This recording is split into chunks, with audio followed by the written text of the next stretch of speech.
जय श्री हरि भक्तों, आज हम सुनेंगे निर्जला एकादशी की पावन कथा।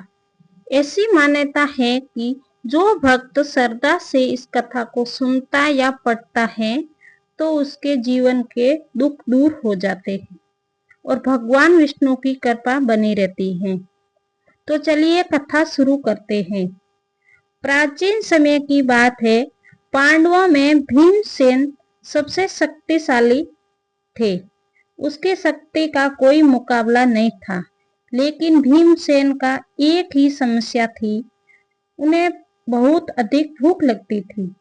युधिष्ठिर, अर्जुन, सहदेव, माता कुंती सभी एकादशी का व्रत रखते थे, लेकिन भीमसेन भूखे नहीं रह पाते थे।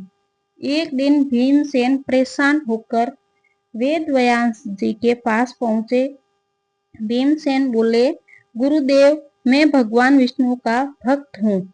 मैं भी व्रत करना चाहता हूँ, लेकिन भूख सहन नहीं कर पाता। कृपया ऐसा उपाय बताइए जिससे मुझे सभी एकादशियों का पुण्य मिल जाए।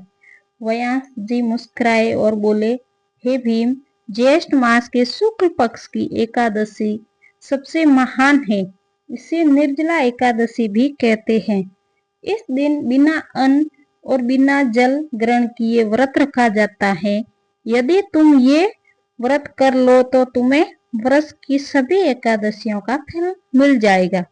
ये सुनकर भीमसेन चिंतित हो गए। उन्होंने कहा, गुरुदेव, बिना जल के पूरा दिन कैसे रहूंगा। तभी व्यास जी बोले, जो भक्त सच्चे मन से ये व्रत करता है, भगवान विष्णु स्वयं उनकी रक्षा करते हैं। निर्जला एकादशी का दिन आया।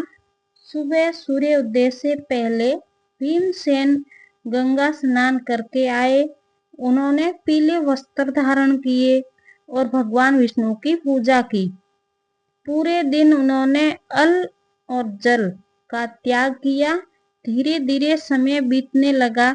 दोपहर की गर्मी बढ़ी। भीमसेन का गला सूखने लगा। भूख और प्यास से उनका शरीर कमजोर होने लगा, लेकिन उनके मन में केवल भगवान विष्णु का नाम था। वो बार बार यही बोल रहे थे, ओम नमो भगवते वासुदेवाय नमः। रात होने लगी। भीमसेन की हालत इतनी कठिन हो गई, फिर भी उन्होंने हार नहीं मानी। उन्होंने पूरी रात भगवान विष्णु का भजन किया और अगली सुबह द्वादशी तिथि आई। भीमसेन ने विधि विधान से पूजा की और गरीबों को दान दिया। तभी भगवान विष्णु प्रकट हुए। पूरा वातावरण दिव्य प्रकाश से भर गया।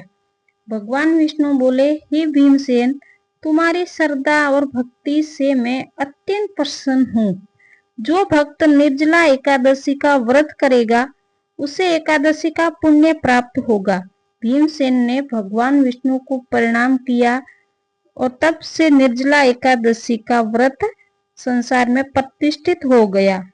ये सबसे बड़ी एकादशी मानी जाती है। सभी एकादशियों का फल देती है। तो भक्तों, यदि आपको ये पावन कथा पसंद आई हो तो वीडियो को लाइक करें और शेयर करें, चैनल को सब्सक्राइब करें। भगवान विष्णु और माता लक्ष्मी की कृपा आप सभी पर बनी रहे। राधे राधे। जय श्री हरि। ओम नमो भगवते वासुदेवाय नमः।